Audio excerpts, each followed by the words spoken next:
So I've already used up 5 minutes of my time, so that's great. I always like to be short. And I've been asked to talk about kind of a brief history of social housing, production of non-market housing, government-sponsored housing, whatever you want to call it, other than market housing in Vancouver. And it's a story that sort of resonates across Canada, largely because the federal government was a major player in the production of housing across Canada and in Vancouver. But it's not always a happy story, and there's some, as you know, and there's many failures that have happened since throughout its history. And I must say there are many people here that are much more knowledgeable about the production of social housing in Canada, so please be patient with me.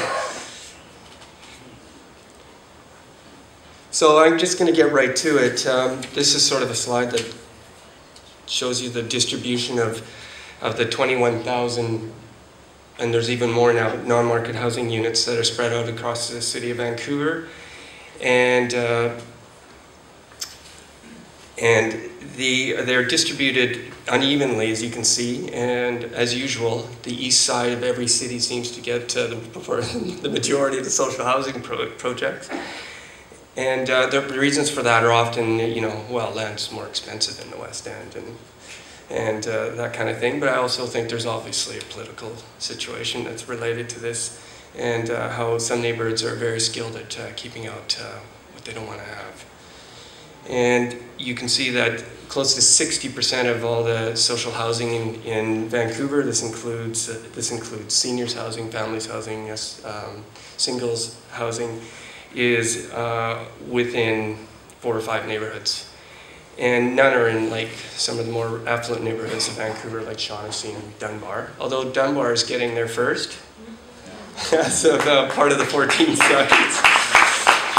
So we'll see if any of the folks from the downtown east side here get some housing in Dunbar.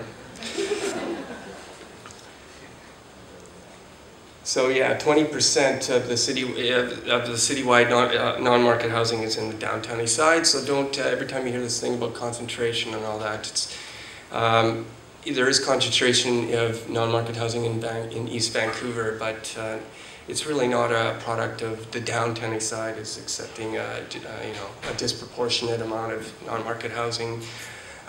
We lose housing in this neighborhood, and any new production has always been about keeping up with losses, and we haven't even been doing a good job of that.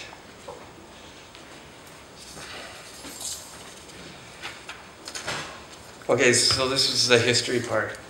So the production of non-market housing in Vancouver, and in Canada for that matter, mostly started around 1945, after the war, by the federal government, and focused mainly on housing for returning veterans. It wasn't until the 50s, with amendments to the National Housing Act, that federally sponsored housing began to focus on low-income Canadians in general. Housing production broadly fell under 4 categories of housing, starting with public housing, and this is in Vancouver here, and this is McLean Park, developed in the early 60s, and it shows you the connection between public housing and, at the time, urban renewal, slum clearance. There used to be a bunch of houses there, as you know, and there's a whole history related to urban renewal in Strathcona. And McLean Park to this day is still there, and in fact has had some retrofits, and I've noticed some hot water solar heating on the roofs and new windows, and actually it's looking pretty good from the outside. So the whole concept of doing this was to sort of deal with what was perceived to be the social disorder and poverty itself that was within these old houses, and this was the solution. Well, this movement, as you know, didn't quite work out, and citizens and community groups, it was the rise of community groups really about that time, started to fight back, resulting in a more neighborly approach to housing, and this was the start of nonprofit housing in Canada, really, I think, and nonprofit housing societies like the PHS, although we didn't start back then. And it was also the rise of co-op housing, cooperative housing movements in Canada, and as well urban native housing. Provincial and regional governments began to get involved in the funding formula, and it was generally a one-third provincial, regional government, city funding, and two-thirds federally funded. And this sort of worked, generally, till about into the 80s and into the 90s, and then from an ideological point of view, that production of this kind of housing, especially co-ops, was sort of an intervention within the private market, and we had to get out, and that these folks could find housing in the market, and we shouldn't be subsidizing this. So basically the federal government got out of housing, and really got out in 1993. And this happened across Canada. It was also the rise of very fiscally conservative governments in Canada, I think, to a certain degree, and most provinces backed out of social housing as well. Thankfully, the BC kept up their one-third portion, and we still had some production of housing through the 90s. But it was a real tragedy, and today is a major focal point of protest and advocacy by community groups, and there is very much a sort of a focus on the federal government in terms of trying to get them back into the production of low-income housing, and with not much success so far. So, and this struggle continues.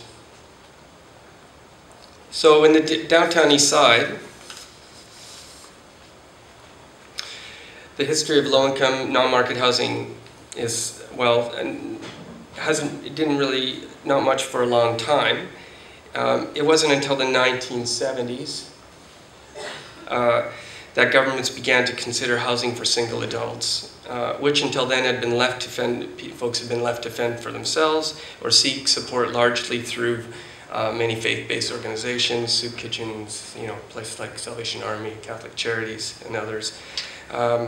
Governments, including the city and other regional government and our regional government at the time, Greater Vancouver Housing, or Greater Vancouver Regional District, which is now Metro Vancouver, began to develop studio and one-bedroom units for single adults in the downtown east side suffering from poverty, homelessness, and addiction, which at the time was largely focused on the addiction of alcoholism. And it was also the profile of the demographic, which was much different than the way what Anita had shown. It was an older population. It was like Anita's statistics was largely male, but the profile of a bearded logger, ex-logger fisherman, living in the hotels, going down to the bar during the day, and this was the profile at the time. And so some of the earliest developments of this nature would have included places like Oppenheimer Lodge and Rawdon Lodge. And Rawdon Lodge here was opened in 1977. These are some of the earliest interventions in the downtown east side, and to this day still operates. And the city runs this, as well as Oppenheimer Lodge, and there's one other older one too called Antoinette. And they're all kind of around Oppenheimer Park. And in fact, one other one that the regional district did was we're running right now, which is called the Hubert Residence. It was another one of these older housing interventions. At this time, we even had one of the first sort of interventions within the SRO housing stock. And this was the renovation at the time of the, none of you might not recognize that, but that is an old picture of the Stanley New Fountain on Cordova Street here. And this was done by the Greater Vancouver Housing Corporation. And they converted it into a men's residence because, again, this was the typical profile of the neighborhood. And they ran it up until 2001. So 30 years or more they were in this building. And that's why that building is so kooky in terms of the way we had the bathroom layouts are like were for men only. And I know this because GVHC decided that they couldn't run this place anymore.